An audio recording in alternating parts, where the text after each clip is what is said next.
Hello friends, स्वागत है आप सभी का हमारे यूट्यूब चैनल में। तो फ्रेंड्स, आज हम देखने वाले हैं यहाँ पर बीपीएससी का जो पेपर है वो प्रीवियस पेपर जो अभी इसके पहले फेज़ 1 में हुआ था उसका ये रियल क्वेश्चन पेपर है। इसको आज हम सॉल्व करेंगे और इसके पहले हम 6 पार्ट तक करा चुके हैं और ये इसका 7th पार्ट है।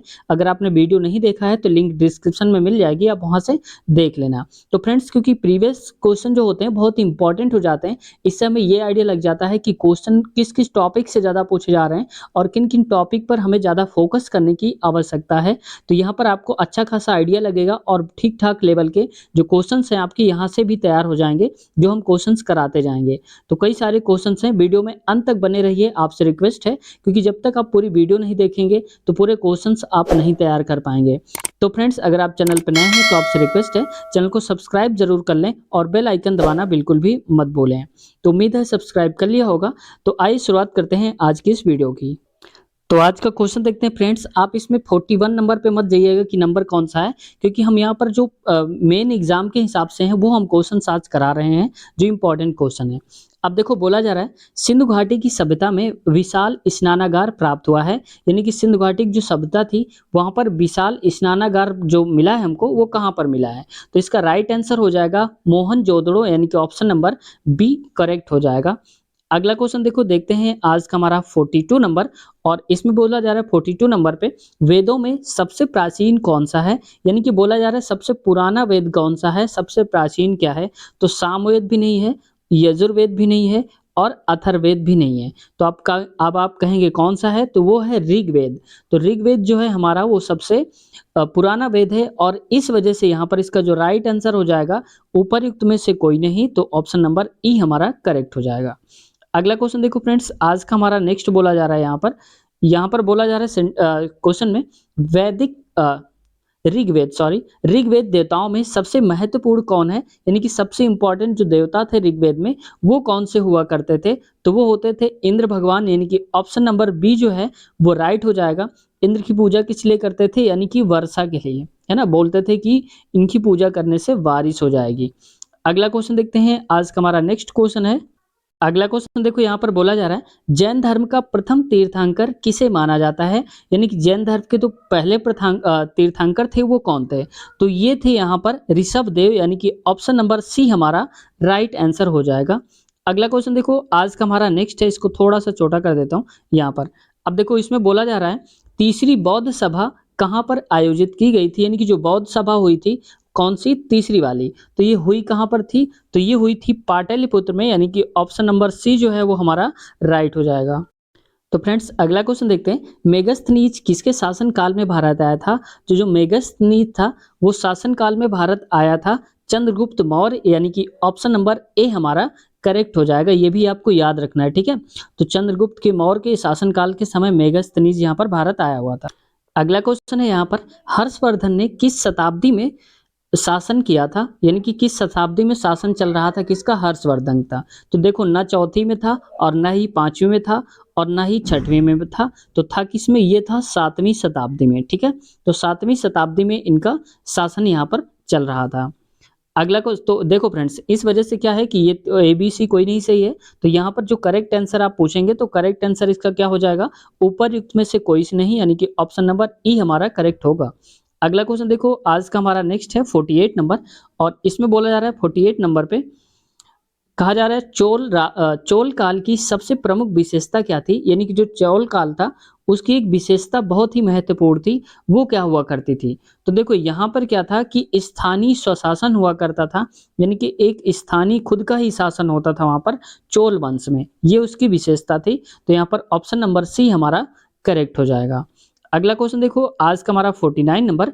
और इसमें बोला जा रहा है यहाँ पर मोहम्मद गौरी और पृथ्वीराज चौहान के मध्य तराइन का द्वितीय युद्ध हुआ था। तो द्वितीय युद्ध कब हुआ था हमें ये बताना है। तो इसका राइट आंसर हो जाएगा 1192, यानी कि ऑप्शन नंबर सी। अगर देखो, यहाँ पर बोला जा रहा है द्वितीय युद्ध, अगर प्रथम की बात करें तो प्रथम कब हुआ था? 1 साल पहले, यानी कि 1191 में हुआ था, ठीक है। तो ये हुआ था 1191 ईस्वी में, ऐसे में लिख देता हूँ। 1191 में हुआ था कौन सा युद्ध? पहला वाला युद्ध। इन दोनों के ही बीच में हुआ था, मोहम्मद गौरी और पृथ्वीराज चौहान। तो इसमें पहले वाले में क्या हुआ था कि मोहम्मद गौरी को हरा दिया गया था, और जबकि दूसरा ये वाला जो युद्ध है इसमें मोहम्मद गौरी जीत गया था। पृथ्वीराज चौहान को हरा दिया था इसने, ठीक है, क्योंकि इसकी तैयारी उतनी अच्छी नहीं थी। पृथ्वीराज चौहान ने सोचा कि मोहम्मद गौरी हार कर चला गया, अब नहीं आएगा दोबारा, लेकिन उसने फिर से पलट दिया था बाजी, दोबारा फिर आ गया था। अगला क्वेश्चन देखो, आज का हमारा 50वां नंबर है और 50वें नंबर पे बोला जा रहा है, इल्तुतमिश की मृत्यु के बाद दिल्ली का सुल्तान कौन बना? यानी कि जब इल्तुतमिश की मृत्यु हो गई थी तो दिल्ली का जो राजा था, सुल्तान कौन बना था? तो वो बना था यहाँ पर हमारा हो जाएगा रुकनुद्दीन फिरोज, यानी कि ये हो जाएगा ऑप्शन नंबर बी हमारा करेक्ट हो जाएगा। अगला क्वेश्चन है आज का हमारा नेक्स्ट। इसमें बोला जा रहा है किस शासक ने दिल्ली से दौलताबाद अपनी राजधानी को स्थानांतरित किया था? ये इंपॉर्टेंट क्वेश्चन में से आता है। तो यहाँ पर शासक कौन था जो दिल्ली से दौलताबाद अपनी राजधानी बनाई थी? पहले दिल्ली थी राजधानी, फिर उसको दौलताबाद बना दिया था। तो किसने बनाया था? मोहम्मद बिन तुगलक, यानी कि ऑप्शन नंबर ए जो है हमारा राइट हो जाएगा। अगला क्वेश्चन देखते हैं आज का हमारा 52 नंबर, और 52 नंबर पे बोला जा रहा है यहाँ पर विजयनगर साम्राज्य का सबसे महान शासक कौन था? तो विजयनगर जो साम्राज्य था उसका सबसे महान जो शासक था वो सदाशिव नहीं था, राम राय भी नहीं था, अच्युत राय भी नहीं था।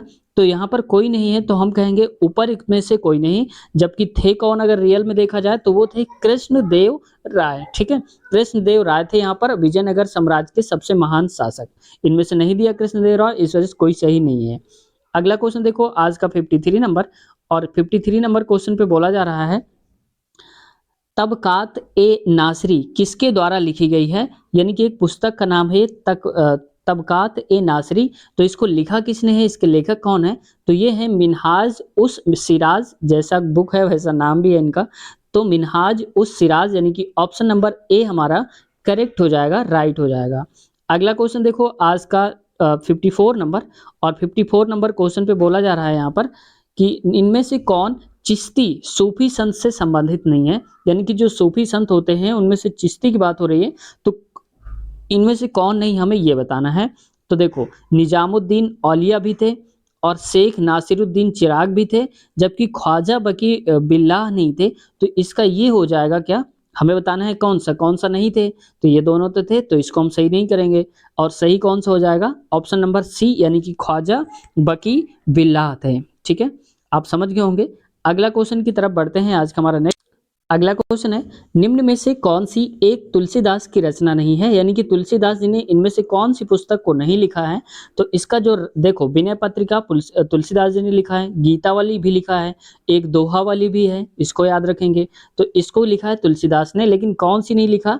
तो ये नहीं लिखा है साहित्य लहरी। तो इस वजह से ये हो जाएगा हमारा राइट आंसर। अगला क्वेश्चन देखते हैं। आज का हमारा नेक्स्ट है 56 नंबर। तो मैं इसको थोड़ा सा ऐसे कर देता हूँ बड़ा, ताकि आपको दिख जाए आसानी से, ठीक है, ऐसे।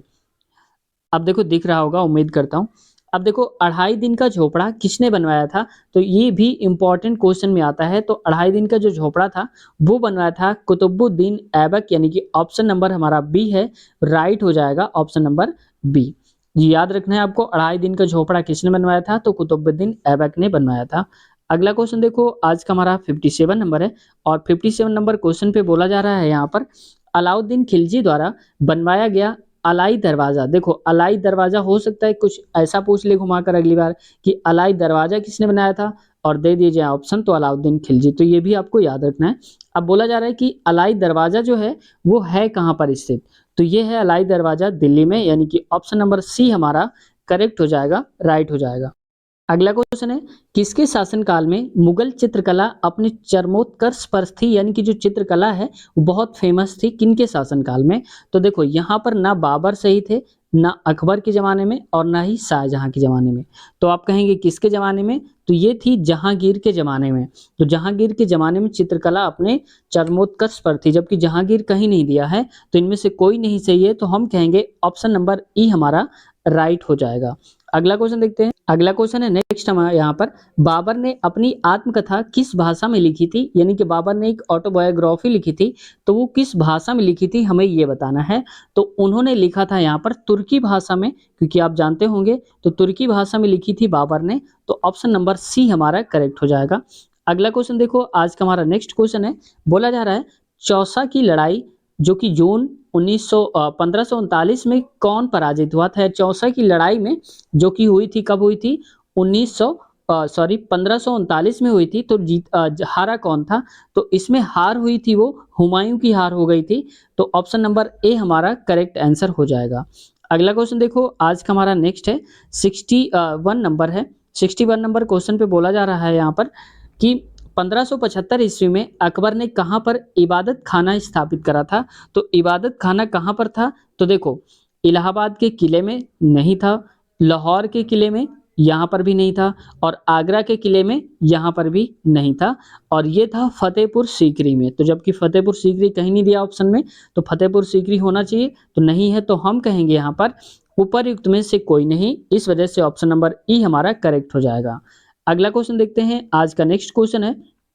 इसमें बोला जा रहा है क्वेश्चन में कि अकबर ने, इसको मैं ऐसे कर देता हूँ, अकबर ने तीर्थ यात्रा कर यानी कि तीर्थ कर जो लगाया था किस वर्ष बंद किया था? तो अकबर ने बंद कराया था तीर्थ यात्रा कर, जो टैक्स लगता था, किस वर्ष इसको बंद कराया गया था?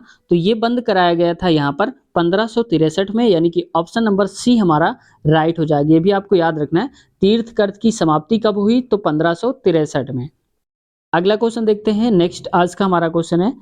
अगला क्वेश्चन है यहाँ पर, वह सिख गुरु कौन था जिन्हें औरंगजेब के शासन काल में मौत के घाट उतार दिया गया था? यानी कि जो सिख गुरु थे एक, औरंगजेब ने उसको मौत की घाट उतार दिया था, उनको मृत्यु दंड दे दिया था। तो कौन है इनमें से? तो देखो, हर राय भी नहीं है, हर कृष्ण भी नहीं है, गोविंद सिंह नहीं है, तो यहाँ पर कौन है? तो यहाँ पर अगर हम बात करें तो यहाँ पर हो जाएंगे गुरु तेज बहादुर जो हैं वो हो जाएंगे, जबकि गुरु तेज बहादुर नहीं दिया गया ऑप्शन में, तो हम कहेंगे यहाँ पर उपर्युक्त में से कोई नहीं, यानी कि ऑप्शन नंबर ई हमारा राइट हो जाएगा। अगला क्वेश्चन देखो, आज का हमारा 64 नंबर, और 64 नंबर क्वेश्चन पे बोला जा रहा है यहाँ पर, बीजापुर तथा गोलकुंडा के राज्य किसके शासनकाल में मुगल साम्राज्य में मिलाए गए? यानी कि बीजापुर और गोलकुंडा के जो राज्य थे वो मिला दिए गए थे, एक कर दिए गए थे, तो किसके शासनकाल में ये करा गया था? तो इसका जो राइट आंसर है वो हो जाएगा औरंगजेब, यानी कि ऑप्शन नंबर सी हमारा राइट हो जाएगा। अगला क्वेश्चन देखते हैं, आज का हमारा 65 नंबर है, और इसमें बोला जा रहा है 65 नंबर पे 1674 ईस्वी में शिवाजी का राज्याभिषेक कहाँ पर हुआ था? यानी कि उनको जब गद्दी पर बैठाया गया था, राज्याभिषेक हुआ था 1674 में, तो कहाँ पर हुआ था ये? तो ये हुआ था यहाँ पर रायगढ़, यानी कि ऑप्शन नंबर बी हमारा राइट हो जाएगा। अब आपको कमेंट सेक्शन में ये बताना है कि रायगढ़ पड़ता कहाँ पर है, ठीक है? तो फिर देखते हैं किसका जवाब सही आता है। रायगढ़ बताना है कहाँ पर पड़ता है, किस राज्य में पड़ता है। अब देखो फ्रेंड्स, इस क्वेश्चन में क्या है कि घुमा के भी पूछ सकता है। घुमा के कैसे पूछ लेगा? अब जैसे कहेगा कि शिवाजी का राज्याभिषेक रायगढ़ में किस सन में हुआ था, कब हुआ था, तो उल्टा पूछ सकता है 1674, ये भी आपको याद रखना है। अगला क्वेश्चन देखो, आज का हमारा नेक्स्ट क्वेश्चन है। इसमें बोला जा रहा है, नेक्स्ट क्वेश्चन में कह रहा है कि चित्तौड़ पर, यानी चित्तौड़गढ़ जिसको बोलते हैं, चित्तौड़ पर अधिकार करने के बाद अलाउद्दीन खिलजी ने उसे क्या नाम दिया? यानी कि चित्तौड़ पर जब अधिकार कर लिया था अलाउद्दीन खिलजी ने, तब उसका नाम दे दिया था, नाम बदल दिया था। आदिलाबाद था, ना ही जलालाबाद था, और ना ही फिरोजाबाद था। इनमें से कोई नहीं सही है, और सही कौन था यहाँ पर दिया नहीं है, तो होना क्या चाहिए था वहां पर? इसका नाम दिया था खिजराबाद, खिजराबाद नाम दिया था, ठीक है, किसने? अलाउद्दीन ने। जबकि यहाँ कहीं नहीं दिया है, कोई नहीं सही है, तो हमारा राइट आंसर यहाँ के हिसाब से हो जाएगा उपर्युक्त में से कोई नहीं, यानी कि ऑप्शन नंबर ई हमारा करेक्ट आंसर हो जाएगा। अगला क्वेश्चन है नेक्स्ट हमारा, आगरा के निकट सिकंदरा में किस मुगल शासक का मकबरा है? यानी कि आगरा के पास में सिकंदरा पड़ता है, तो वहां पर किस मुगल शासक का मकबरा बनवाया गया है, तो ये बताना है हमको। तो देखो, यहाँ पर है अकबर का मकबरा बनवाया गया है, कहाँ पर? सिकंदरा में। अगला क्वेश्चन देखते हैं, आज का हमारा नेक्स्ट है, और इसमें क्वेश्चन में बोला जा रहा है यहाँ पर, सबसे अधिक मंगोल आक्रमण किसके शासन काल में हुए? यानी कि मंगोलों ने जो आक्रमण करा है सबसे ज्यादा, वो कब किसके शासन काल में किया है, ठीक है, हमें ये बताना है। तो देखो, इल्तुतमिश के समय भी नहीं करा है, मोहम्मद बिन तुगलक के समय नहीं करा है, और जलालुद्दीन खिलजी के समय भी नहीं करा है इन्होंने। अब आप कहेंगे फिर किसके सामने करा है? तो मंगोलन जो आक्रमण किया है वो करा है अलाउद्दीन खिलजी, जबकि अलाउद्दीन खिलजी कहीं नहीं दिया है, तो अलाउद्दीन खिलजी के शासन में सबसे ज्यादा आक्रमण हुए हैं मंगोलों द्वारा, तो इसमें कोई नहीं सही है, तो हम कहेंगे हमारा ऑप्शन जो हो जाएगा यहाँ के हिसाब से, ये हो जाएगा ऑप्शन नंबर ई हमारा करेक्ट ऑप्शन हो जाएगा, ठीक है। अगला क्वेश्चन देखते हैं, आज का नेक्स्ट क्वेश्चन है। बोला जा रहा है यहाँ पर, मनसबदारी प्रणाली का आरंभ किसने करा था? जो मनसबदारी थी इसकी शुरुआत किसने करी थी, ये हमको बताना है। तो देखो, अलाउद्दीन खिलजी ने भी नहीं करी थी, फिरोज शाह तुगलक ने भी नहीं करी थी और अकबर ने भी नहीं करी थी। तो इनमें से कोई नहीं सही है। तो यहाँ पर हम कहेंगे उपरयुक्त में से कोई नहीं। लेकिन अगर आप पूछेंगे कि शुरुआत किसने करी थी मनसबदारी की, तो यहाँ पर मनसबदारी की जो शुरुआत है उसने करी थी अकबर ने। ठीक है, तो ये भी याद रखना है, मनसबदारी की शुरुआत अकबर ने करी थी। अगर आपको पता होगा तो ये सारे कर ले जाएंगे। अगला क्वेश्चन देखो, आज का हमारा 70 नंबर, और इसमें बोला जा रहा है 70 नंबर क्वेश्चन पे, व्यवगत के सिद्धांत के आधार पर, यानी कि राज्य हड़प जैसे नीति थी के आधार पर, किस राज्य का सबसे पहले विलय हो गया गया, यानी कि राज्य हड़प नीति जो चलाई गई थी, तो सबसे पहले कौन सा जो राज्य है वो हड़पा गया था, कौन सा राज्य मिला लिया गया था, तो ये मिलाया गया था सतारा। तो ऑप्शन नंबर ए हमारा राइट हो जाएगा। तो सतारा को सबसे पहले मिला लिया गया था व्यवगत के सिद्धांत से, यानी कि उसको हड़प लिया गया था, ये कह सकते हैं आप। अगला क्वेश्चन देखो, आज का हमारा नेक्स्ट क्वेश्चन है। अगला क्वेश्चन है, इस पे बोला जा रहा है 1800 ईस्वी में लॉर्ड वेलेस्ली ने प्रशासनिक सेवकों को प्रशिक्षण देने के लिए फोर्ट विलियम कॉलेज की स्थापना करी थी। तो फोर्ट विलियम कॉलेज की जो स्थापना है वो कहाँ पर हुई थी, तो ये हुई थी कोलकाता में, यानी कि ऑप्शन नंबर सी। अब कलकत्ता क्यों लिखा है, क्योंकि इसको पहले कलकत्ता के नाम से जाना जाता था, अब उसको कोलकाता बोल देते हैं। तो 1800 में, ये बहुत इंपॉर्टेंट क्वेश्चन है। ठीक है, और मदरसा जो खुला था सबसे पहले वो भी यहीं पर खुला था, ये भी आपको याद रखना है। ठीक है, अगला क्वेश्चन देखो, यहाँ पर आज का है 72 नंबर, और इसमें बोला जा रहा है 72 नंबर क्वेश्चन पे कह रहा है कि रेगुलेटिंग एक्ट, यानी कि रेगुलेटिंग जो अधिनियम आया था, किस वर्ष पारित किया गया था। तो ये पारित हुआ था फ्रेंड्स 1773 ईस्वी में, यानी कि ऑप्शन नंबर बी हमारा राइट हो जाएगा। फ्रेंड्स, आप लोगों से रिक्वेस्ट है कि चैनल को सब्सक्राइब कर दीजिए, अगर अभी तक आपने नहीं करा है तो सब्सक्राइब कर दीजिए, और लाइक ज़रूर कर दिया करिए। आपको सिर्फ क्लिक करना है और कुछ नहीं करना है। तो उम्मीद करते हैं आप ज़रूर सब्सक्राइब करेंगे चैनल को और लाइक कर दिया होगा। अगला क्वेश्चन देखते हैं फ्रेंड्स, आज का हमारा 73 नंबर है, और 73 नंबर पे बोला जा रहा है सालबाई की संधि से किस युद्ध की समाप्ति हो गई, यानी कि सालबाई की जो संधि थी उसकी वजह से कौन सा युद्ध समाप्त हो गया। तो ये समाप्त हो गया था प्रथम आंग्ल मराठा युद्ध जो चल रहा था, ये पूरा का पूरा समाप्त हो गया था, क्योंकि संधि हो गई थी सालबाई की। अगला क्वेश्चन देखते हैं, आज का नेक्स्ट क्वेश्चन है, अगला है कि कलकत्ता, यानी कि जब अब कोलकाता हो गया, मेडिकल कॉलेज की स्थापना किसने करी थी, हमें ये बताना है। तो यहाँ पर देखो, कोलकाता का जो मेडिकल कॉलेज है उसकी स्थापना किसने करी थी। तो यहाँ पर देखो, लॉर्ड एमहर्स्ट ने नहीं करी थी, लॉर्ड कैनिंग भी नहीं किया था, और लॉर्ड एलिंग ने भी नहीं करा था।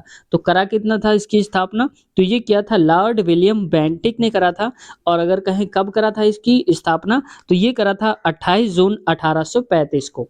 ठीक है, ये भी आपको याद रखना है, 28 जनवरी 1835 को इन्होंने करा था इसकी शुरुआत। तो यहाँ पर देखो कोई नहीं सही है, तो हम कहेंगे यहाँ पर ऑप्शन नंबर हमारा हो जाएगा जो डी है वो करेक्ट, डी नहीं होगा, यहाँ पर ई हो जाएगा, क्योंकि कोई नहीं सही है। तो ऑप्शन नंबर ई हमारा करेक्ट होगा, उपरयुक्त में से कोई नहीं। अगला क्वेश्चन देखो, आज का नेक्स्ट क्वेश्चन बोला जा रहा है यहाँ पर, अब कहा जा रहा है इसमें कि किस एक्ट के द्वारा ईसाई मिशनरियों की गतिविधियों पर लगी रुकावटों को हटा दिया गया था, यानी कि जो ईसाई मिशनरी थे उन पर कई सारी पाबंदियां लगी थी, तो उनको हटा दिया गया था। तो कौन सा ऐसा एक्ट था जिसके द्वारा इनको हटा दिया गया था। तो यहाँ पर देखो फ्रेंड्स, हो जाएगा हमारा रेगुलेटिंग एक्ट भी नहीं था, और पिट्स इंडिया एक्ट भी नहीं था, 1793 का चार्टर्ड एक्ट भी नहीं था। तो अब आप कहेंगे कि फिर कौन सा था, तो यहाँ पर ये वाला जो था ये था चार्टर्ड अधिनियम 1813 को। तो याद रखना है आपको, चार्टर अधिनियम जो है, चार्टर एक्ट जो है 1813 का जो था ये वाला, इसमें इसकी वजह से इनको हटा दिया गया था, इनकी जो भी रोक लगी हुई थी। तो फ्रेंड्स, आज की वीडियो यहीं तक रखते हैं, यहीं तक एंड करते हैं, क्योंकि वीडियो थोड़ा सा बड़ी हो रही है। तो फ्रेंड्स, अगर आप चैनल पर नए हैं तो चैनल को सब्सक्राइब कर लें और बेल आइकन दबाना बिल्कुल भी मत भूलें। तो फ्रेंड्स, अब देखो अगला पार्ट जो आएगा इसका नेक्स्ट पार्ट होगा, तो अगले पार्ट की जो लिंक है वो यहाँ पर आपको मिल जाएगी। और पीछे वाले पार्ट अगर आपने नहीं देखे हैं, बहुत सारे लोग देख भी चुके हैं और देख भी रहे हैं, अगर आपने नहीं देखी, आप रह गए हैं, तो लिंक डिस्क्रिप्शन में है, आप वहाँ जाइए और डायरेक्ट क्लिक करिए लिंक पर, और इसके बाद डायरेक्ट वीडियो आपके सामने शुरू हो जाएगी।